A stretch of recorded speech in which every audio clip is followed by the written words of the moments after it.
Fala guys, bem-vindo ao canal do Odilon mais uma vez. Hoje eu vou fazer uma reação aí ao vídeo do Epiphany Experience. É um canal muito foda, tá? Recomendaralho, recomendo pra caralho esse canal pra você aí que curte o lado da filosofia, que curte o lado também da ciência mais explicativa ali, uma parada mais imersiva, né? Eu acho que vocês vão gostar pra caramba desse canal. Epiphany Experience, tá? Ou Experience, tanto faz, tá bom? Experiência, na verdade. Mas enfim, tá aqui o nome do canal, beleza? Pode só olhar ali embaixo, ali tá ali o nome do canal. Vai lá, se inscreve, recomendo pra caramba, vou deixar o link na descrição aí. E se você puder também, deixa o like aqui no canal, deixa o seu gostei, deixa o seu comentário sobre esse vídeo é muito interessante, gera muitas reflexões, né? E eu espero aí também agregar alguma coisa legal pra vocês, tá? Sobre esse assunto que qual o sentido da vida? É uma pergunta que, né, permeia a sociedade ao longo dos anos. E basicamente nesse vídeo eu meio que não encontrei a resposta, né? Mas meio que deu um sentido pra parada. Vocês vão entender do que eu tô falando. Vamos lá. Só aumentar a tela aqui. Bora lá. Galera, eu vou pausando aqui, dando os comentários, para não, né, passar o vídeo na íntegra aqui. E eu também não vou reagir ao vídeo na íntegra, tá? Vou deixar o link aí na descrição para vocês irem lá e dar o seu prestígio pro canal também, fechou?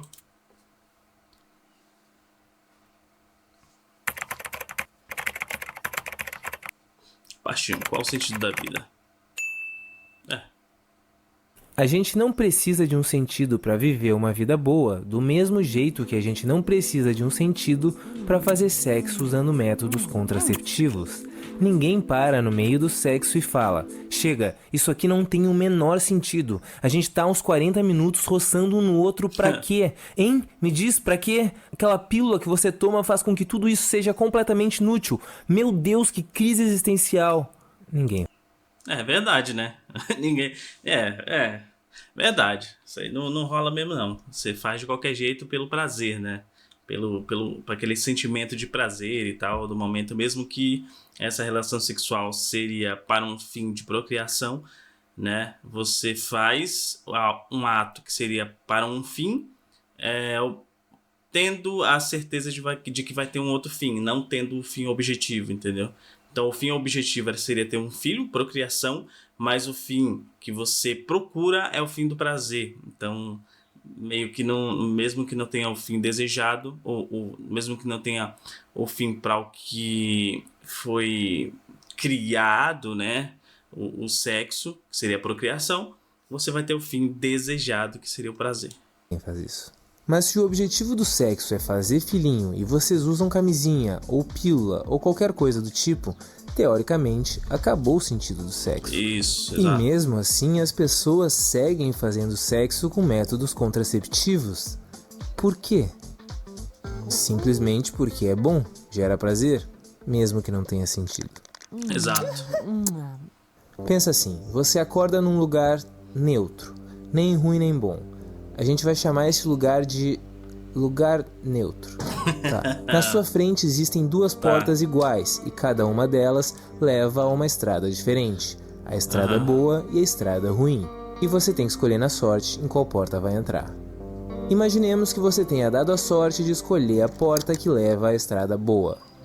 Tudo é lindo e a temperatura é perfeita. O dia tem um sol suave com uma brisa agradável. A noite é iluminada pelas estrelas. No caminho você só conhece gente incrível e quanto mais caminha, mais coisa vai acontecendo. É novidade atrás de novidade, desafios, conquistas. Ou seja, é bom estar na estrada boa. Isso. Você não precisa de motivos para estar nessa estrada, porque estar nessa estrada é melhor do que não estar nessa estrada. Se te perguntassem se você quer voltar para o lugar neutro, você diria: claro que não, isso aqui tá bem legal. Quero ver se ainda vem muito pela frente. Isso. Você está na estrada boa, gera expectativa de mais coisas boas, né? Então meio que não, mesmo que não faça um sentido, você não tem um fim, né? Você não tem a objetividade de ter um fim para aquela estrada, né? Além do mais, você não quer um fim para aquela estrada, porque é uma estrada boa, né? Então meio que você fica naquela estrada sem um objetivo né? Sem um sentido de estar naquela estrada, sem um meio, sem um objetivo final, porém você quer estar naquela estrada por ser boa, né? Para você de alguma forma. Agora, e se você acabar na estrada ruim? Tudo é frio e escuro, o chão é cheio de prego, caco de vidro e lixo tóxico. De repente fica insuportavelmente quente, não dá nem pra saber o que é dia e o que é noite. Vira e mexe, começa um tiroteio, vem bala de tudo que é lado e uma acerta o seu joelho. Rio de Janeiro aí, ó. Você tem que sair correndo pra não levar um tiro na cabeça, só que chorando de dor no joelho e com o pé todo fudido de tanto pisar em caco de vidro. Ou seja, é muito ruim estar na estrada ruim. Não Sim. estar nessa estrada é melhor do que estar nessa estrada. Se te perguntassem se você quer voltar para o lugar neutro, você voltaria, né? Porque é melhor não sofrer do que sofrer. Isso. Simples assim. A não ser que tem alguma coisa no final da estrada.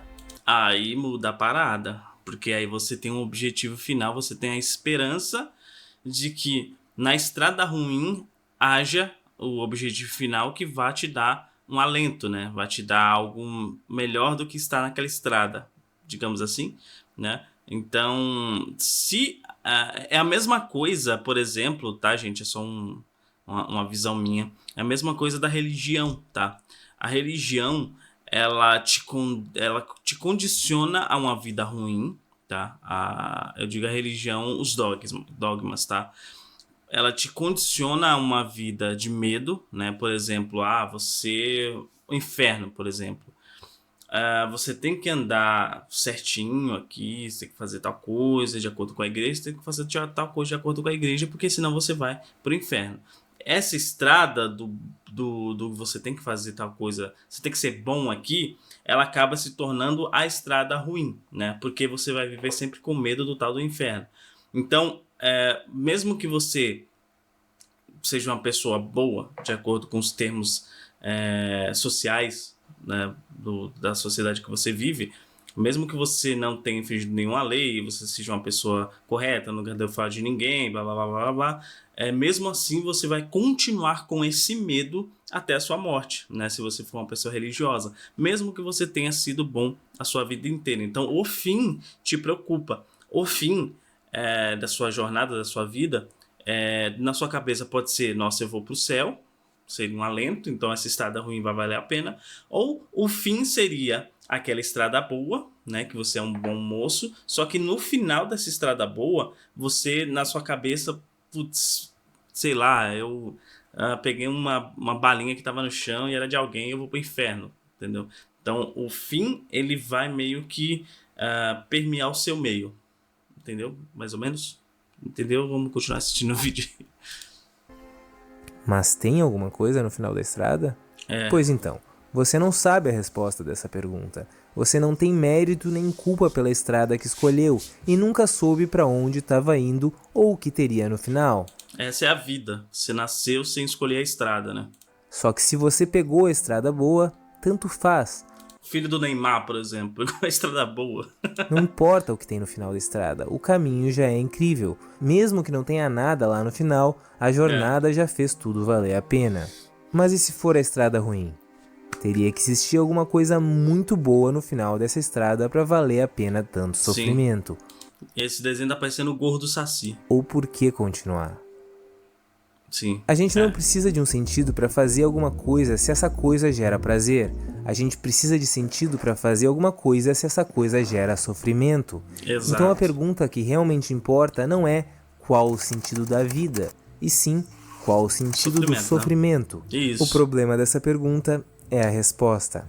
A resposta talvez não seja tão encorajante. O sentido do sofrimento.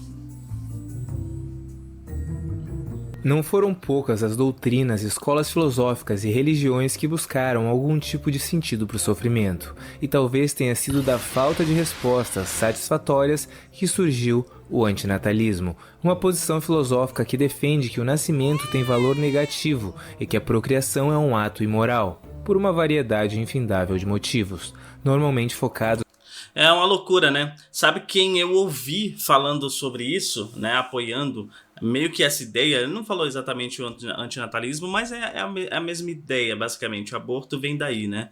Então, o Edir Macedo, ele estava dizendo que uma pessoa pobre, uma pessoa que mora em favela, mora em comunidade e tudo mais, ela não deveria ter filhos, né? Por quê? Porque uma pessoa pobre ter filhos é igual a mais sofrimento, né? Então, tipo, é melhor ou abortar, por exemplo, se a mulher estiver grávida, seria melhor abortar do que ter esse filho, porque meio que o caminho dessa criança, né?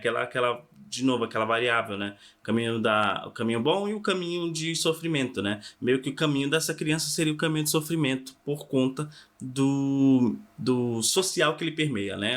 Por conta da estética social que ele permeia. Então, para ele, ele era claramente a favor do aborto, ele né? Claramente a favor do aborto. Então, para ele seria mais fácil uma pessoa de família pobre abortar ou não ter filhos, né? E só pessoa de família rica ter filhos para poder povoar a sociedade e tudo mais, né? É uma posição meio controversa aí para um religioso, né? E uma posição muito mais controversa para quem o segue, porque meio que vai popularizar a ideia do seu líder, né?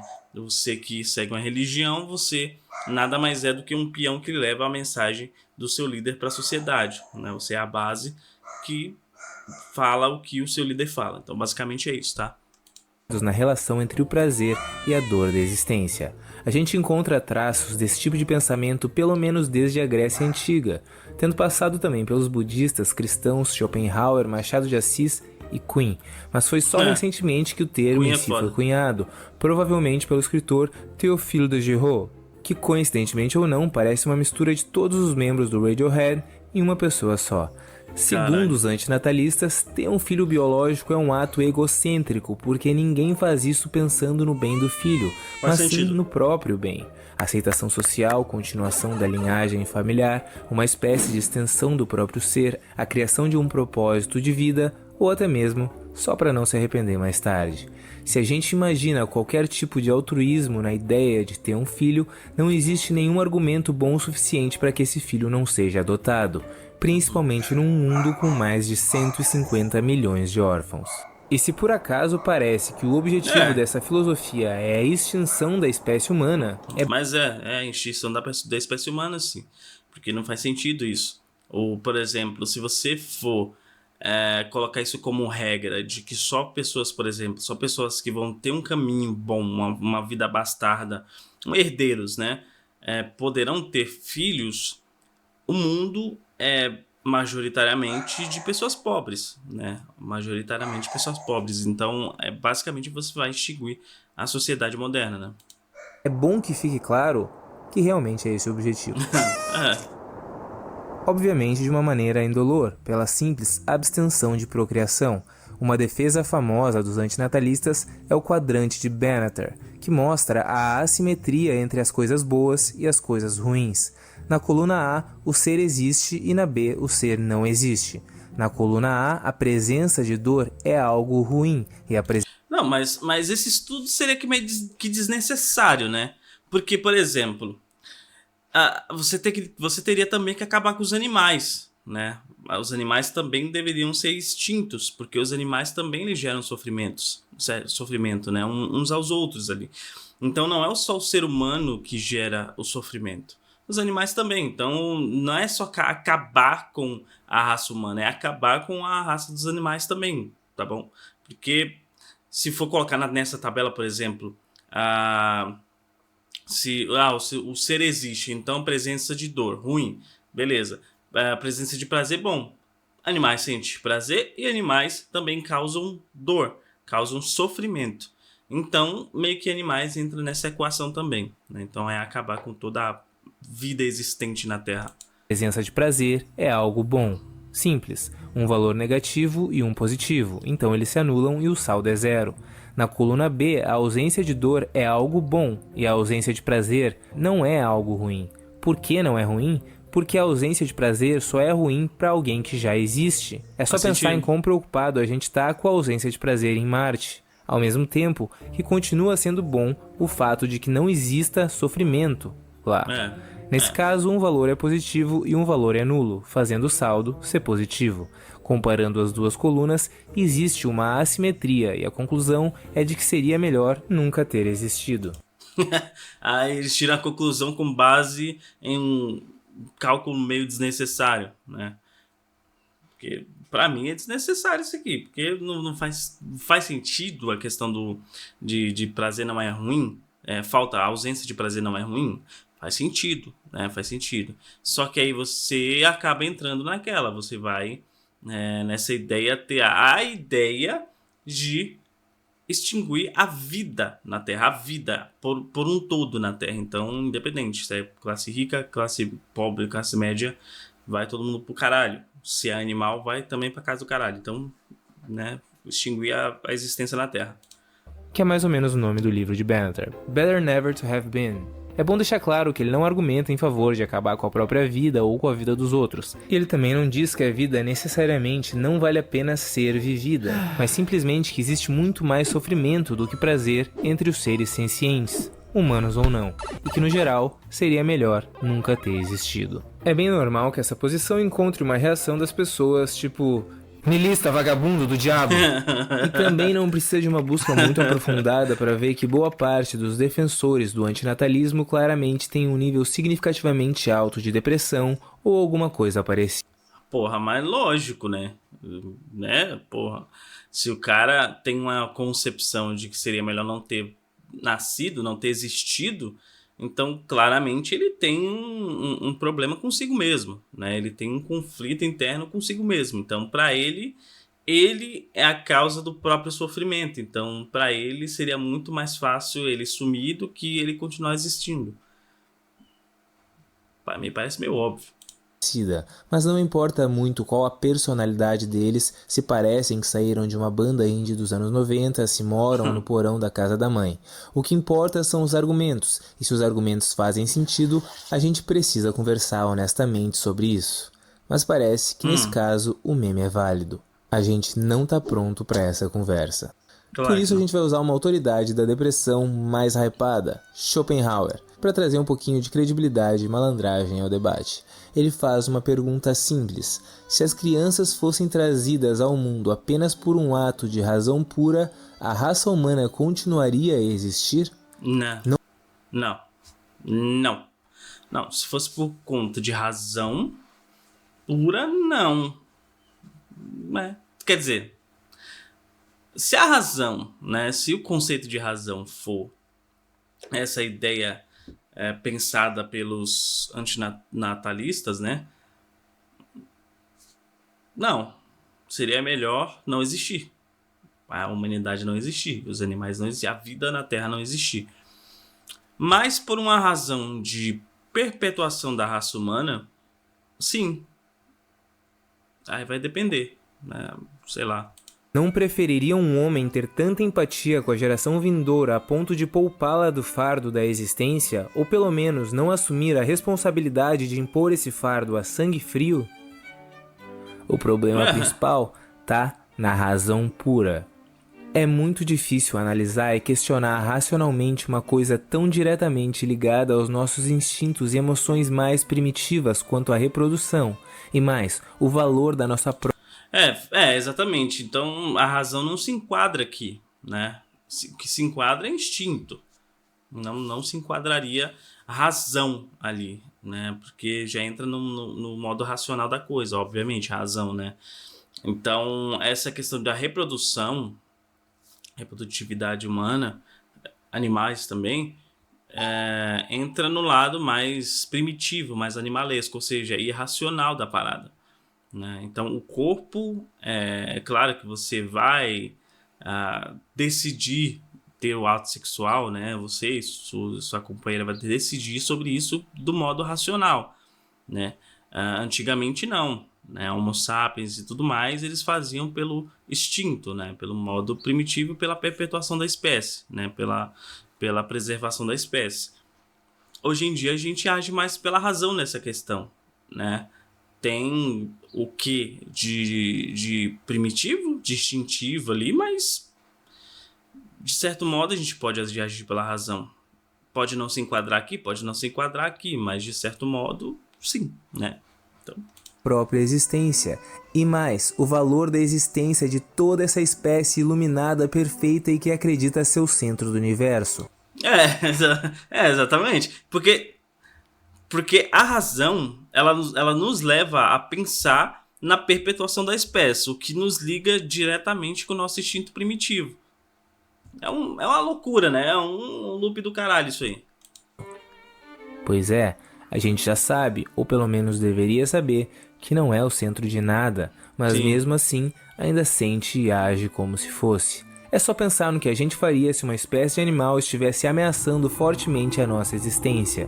A gente faria o possível para extinguir essa espécie da face da Terra, mas Sim. enquanto a gente ameaça a existência de todas as espécies do planeta, já tendo levado várias delas à extinção, encaminhando várias outras ao mesmo fim, a gente continua agindo como os reis do mundo que aqui estão para salvar o planeta dos estragos causados por nós mesmos. O problema é que somos o problema, né? Já diria, eu falo muito lá de 1985. O problema é que nós somos o problema, né? E aí? Como é que faz? Parece que existe uma gigante barreira emocional que faz com que o antinatalismo seja um tabu tão grande que normalmente não entra sequer em debate e é ridicularizado ou visto como piada. Mas essa piada tem se popularizado cada vez mais, obviamente, especialmente entre pessoas que estão sofrendo e não encontraram nenhum sentido no próprio sofrimento. E provavelmente pessoas que realmente queriam ter encontrado algum sentido, porque para chegar tão longe assim, num cantinho perdido da filosofia, só procurando bastante. Agora, Porque, por exemplo, os ateus, por exemplo, eles se tornaram ateus. Ateu, eu tô falando ateu mesmo, né? Eu tô falando aquela pessoa que ficou puto com alguma coisa dentro da igreja e simplesmente saiu. Não, tô falando ateu é a pessoa que buscou a vida inteira um sentido religioso, algum deus, alguma divindade, alguma resposta divina para a vida humana, né? Algum rastro divino na vida humana, e não encontrou simplesmente. E aí começou a virar ateu e tudo mais, e aí começou a virar mais questionador do que aceitador de opiniões religiosas, né? Digamos assim. Então, seria o mesmo sentimento, né? Seria o mesmo sentimento, só que um voltado para religião e outro voltado para questões sociais, né? O que não deixa de ser o ateísmo, o ateísmo e a religião não deixa de ser algo social, mas é menos social do que, por exemplo, o antinatalismo, né? pode ser que as premissas dessa filosofia tenham erros, falhas e até que ela seja totalmente inválida, mas ignorar o que eles dizem totalmente não vai prevenir que ela se espalhe nem ajudar quem precisa de ajuda. É inegável que existe muito sofrimento no mundo, e mesmo depois de sabe-se lá quantas religiões, escolas filosóficas e doutrinas, a gente ainda continua tendo que sentar sozinho num quarto e chegar a uma própria conclusão sobre qual o sentido do nosso sofrimento. Exatamente. Mesmo depois de tantas opiniões místicas, né? Porque já saiu do escopo humano, entrou na esfera mística para tentar justificar algum tipo de sofrimento, para dar uma luz dizendo que, você tá se fudendo aqui agora, mas no final dessa sua estrada de fodelância vai ter um paraíso, uma maravilha, né? Por isso que, por exemplo, o pessoal do Islã, o pessoal do Estado Islâmico e tudo mais, eles se explodem, pegam avião, jogam em torres, caramba, pensando num fim, né? Tendo na mente deles que, colocaram na cabeça deles que nessa estrada, eles doando a vida deles, né? Ele tendo esse sofrimento de doar a carne deles, né? Eles vão ter um paraíso aí com mulheres e tudo mais, para poder ter uma vida eterna, digamos assim, né? Então, meio que é isso também nas religiões brasileiras, todas elas, né? Todas elas prometem um fim bom para quem para quem for um bom seguidor da tal religião, cristianismo, o candomblecismo, espiritismo e tudo mais, tá? Então, todas elas te prometem um fim maravilhoso, né? Só que em detrimento da sua vida de sofrimento, né? Então você precisa sofrer aqui para poder ter um fim bom, né? Chegar do outro lado e ter algo te esperando, algo bom te esperando. Então, qual que é a razão do sofrimento? Eles tentam dar essa resposta há muito tempo, né? Eles tentam, não é nem dar resposta, eles tentam te dar um alento de alguma forma, né? Mas, infelizmente, até hoje não conseguiram. E fazer isso enquanto suporta esse sofrimento. É foda. Bom, galera, eu vou terminar a reação até aqui, tá? Até o minuto 10:21, tá? Para vocês irem lá no canal do Epifania Experiência e assistir esse vídeo, tá? O nome do vídeo é Qual o Sentido da Vida? Um vídeo muito bom. E aí vocês vão ter a resposta desse vídeo no final, tá? Eu garanto que vocês vão achar muito legal, muito didático, muito tranquilo de entender esse vídeo aqui, tá? E aí os outros vídeos também, porque são vídeos maravilhosos, tá? Muito obrigado aí você que está assistindo esse canal mais uma vez. Deixa aqui o seu like, deixa aí o seu comentário sobre esse assunto. É um assunto que eu me interesso muito, eu me interesso pra caramba sobre esse assunto.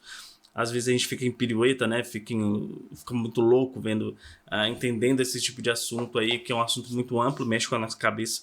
Mas eu espero que vocês tenham gostado. Eu vou trazer mais alguns reacts aqui no canal, beleza? Valeu, falou! Até mais!